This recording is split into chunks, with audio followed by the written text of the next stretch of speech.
Hello everyone, I hope आप सभी बहुत बढ़िया होंगे। एंड CUET की आंसर की जो आपकी अपलोड हुई थी रिस्पॉन्स शीट कल, तो उससे आई होप कि आप सभी स्टूडेंट्स ने अपने मार्क्स को कैलकुलेट कर लिया होगा। एक इम्पॉर्टेंट गाइडेंस मुझे आपको देनी है कि अगर आपको उन मार्क्स को कैलकुलेट नहीं करना है तो आप मत करो, पैनिक मत करो बस, क्योंकि वो जो मार्क्स आपके निकलने वाले हैं ना, वो आपके होंगे सिर्फ raw score. And raw score CUET exam में कोई मान्य नहीं होता है। मतलब CUET एग्जाम में ना ही आपका रॉ स्कोर चलेगा, ना ही आपकी परसेंटाइल चलेगी। The only score which will matter और which will make your CUET merit is your normalised score. 50 to 100 students का DM मेरे पास आ चुका है। 50 to 100 students have messaged me from yesterday itself and वो ये पूछ रहे हैं कि हमारे इतने मार्क्स आए हैं तो इस हिसाब से मुझे कौन से कैंपस में क्या मिलेगा। कई स्टूडेंट्स के मार्क्स बहुत हाई भी हैं, 800 में से 750 प्लस 700 प्लस जा रहे हैं। कई लोगों के मार्क्स 600 प्लस जा रहे हैं। देखो, एक रियलिटी चेक देना चाहती हूँ। जिन स्टूडेंट्स का स्कोर 610 से प्लस है, रॉ स्कोर की बात कर रही हूँ, ठीक है, तो जो 610 से अगर आपका स्कोर वो जा रहा है तो आप सेफ साइड पर हो, आप दिल्ली यूनिवर्सिटी में एंटर कर जाओगे, चाहे आप कोई सा भी कोर्स को टारगेट करो, ठीक है।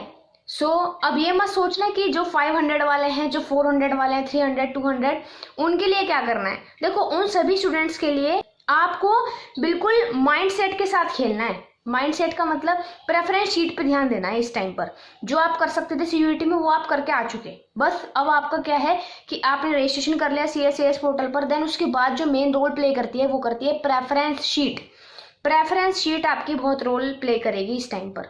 किस प्रकार से कितने number of courses and college के कॉम्बिनेशन आप डालते हो, वो आपका रोल प्ले करेगा इस टाइम पर। आप दिल्ली यूनिवर्सिटी में एंटर कर जाओगे अगर आपके मार्क्स कम हैं तो। अगर only if and only if जो कंडीशन होती है ना, वो सिर्फ इसी चीज़ के लिए बनी है कि आप अगर अपनी प्रेफरेंस शीट अच्छी तरीके से फिल करते हो तो you will definitely get the Delhi university.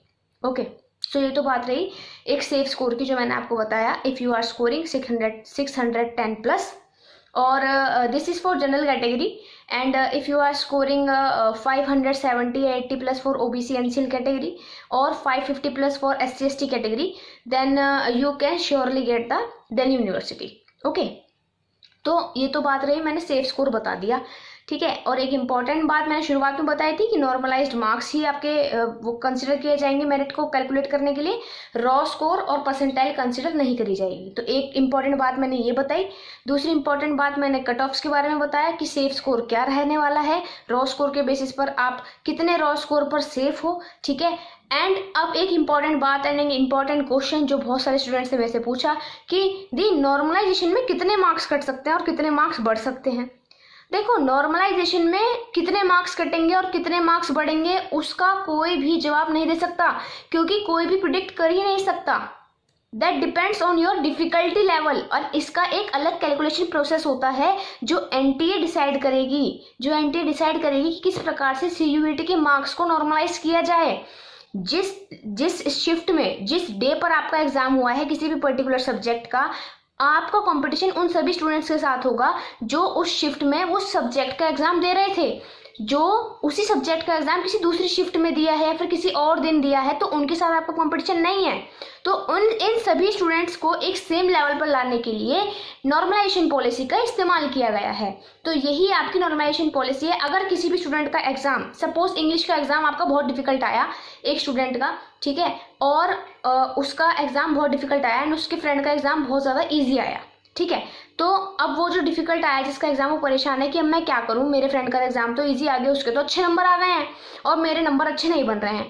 तो NTA फेयर होगा, हो सकता है कि आपके मार्क्स को वो इंक्रीज कर दे, और कितना इंक्रीज कर दे ये नहीं बताया जा सकता। That depends on difficulty level. अगर आपका डिफिकल्टी लेवल ज़्यादा था तो उसके अकॉर्डिंग ज़्यादा मार्क्स को इंक्रीज कर देगा according to your raw score. अगर आपका इंग्लिश लैंग्वेज में सपोज आपका रॉ स्कोर 150 बन रहा था उस स्टूडेंट का जिसका डिफिकल्ट पेपर था, तो अगर उसका डिफिकल्ट रियलिटी में था तो उसके मार्क्स 170 भी हो सकते हैं, 180 भी हो सकते हैं, 190 भी हो सकते हैं। उसका कोई भी बिल्कुल प्रिडिक्शन नहीं लगा सकता, उसका कोई भी कैलकुलेशन नहीं कर सकते हैं। That totally depends on your difficulty level, कि उस बैच में उस दिन आपको किस तरीके की डिफिकल्टी दी गई थी उस पर्टिकुलर पेपर में। एंड ये भी हो सकता है कि जिस स्टूडेंट का एग्जाम ईजी आया था उसके नंबर काट लिए जाएं, उसके नंबर डिडक्ट हो जाएं, ठीक है। यानी कि सपोज इफ ही और शी इज स्कोरिंग 195, भाई उसके तो मजे आ गए, वो उसका इजी एग्जाम था तो 195 उसके मार्क्स आ गए इंग्लिश लैंग्वेज में।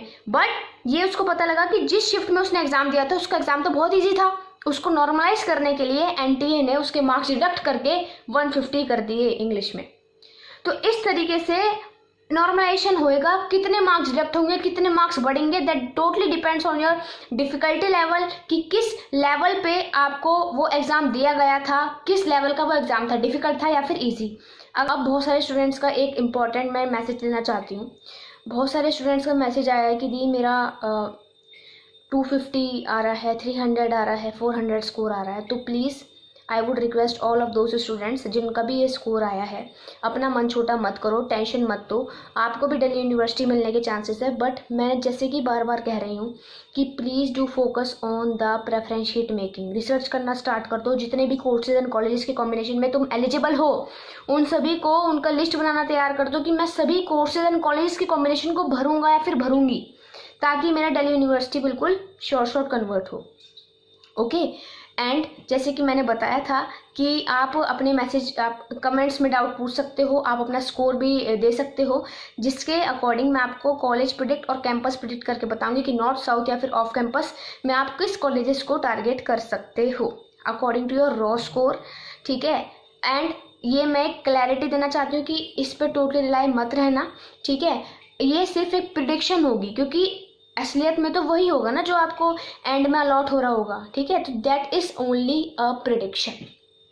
सो आई होप कि आपको ये वीडियो बहुत इन्फॉर्मेटिव लगी होगी। एंड जैसे कि मैंने बताया था उन सभी स्टूडेंट्स के जिन्होंने भी मेरे को अपने मार्क्स मैसेज करे हैं, ठीक है, सो उन सभी का एक list I will make, because ऐसे वीडियो में बताऊंगी तो बहुत ज़्यादा हेक्टिक हो जाएगा मेरे लिए भी। ऐसे मेरे लिए पूरी 10 वीडियो बन जाएंगी, क्योंकि ड्यूरेशन में ज़्यादा लंबी नहीं रखना चाहती, ठीक है। सो मैं एक लिस्ट प्रिपेयर करूँगी जिसमें उन सभी स्टूडेंट्स के नाम होंगे जिन्होंने मेरे को मैसेज करा है, ठीक है, एंड उनके कॉलेज प्रेडिक्ट करके मैं बता रही होंगी। सो सब्सक्राइब कर दो चैनल को, बहुत सारा कंटेंट अभी आना बाकी है। गाइडेंस मिलनी बहुत ज़रूरी है, प्रेफरेंस शीट के लिए आपको गाइडेंस मिलनी ज़रूरी है। फ्री ऑफ कॉस्ट मैंने बहुत सारे कोर्सेज की प्रेफरेंस शीट अपलोड करी है, प्लेलिस्ट कमेंट बॉक्स में मिल जाएगी और आगे भी अपलोड होती रहेंगी।